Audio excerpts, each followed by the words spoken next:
চাচা তুমি কি গাছে দাঁড়িয়ে আছো? এটা করসাল গাছ। করসাল গাছ। তে করসাল গাছের কাজটা কি আমাদের বলেন? এই কাজ, এই পাতা মেলেন্দারে জুস করে রস খাইতে হবে। খালি ক্যান্সার দাবন মেরে থাকবে।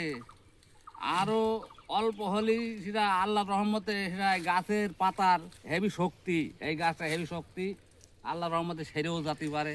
তো আমরা শুনি আফ্রিকান, নাইজেরিয়ান, তারপর ব্রাজিলিয়ান অনেক গাছ আছে এইগুলো। তাহলে আপনাদের কি গাছ এটা? এটা হচ্ছে আফ্রিকা। আফ্রিকান করসাল, তাই তো? আফ্রিকা করসাল। তো তো এর কি পাতা দেখলে বোঝা যাবে।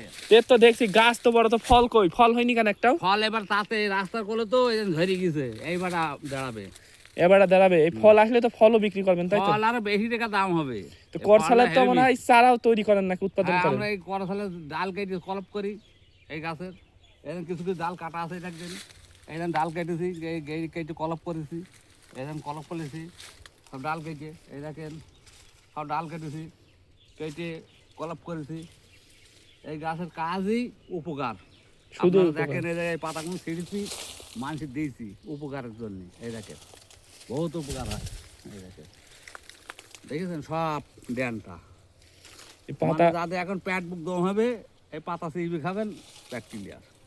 তাহলে খুবই ভালো। খুবই ভালো। ঠিক আছে, আসসালামু আলাইকুম। ওয়ালাইকুম আসসালাম।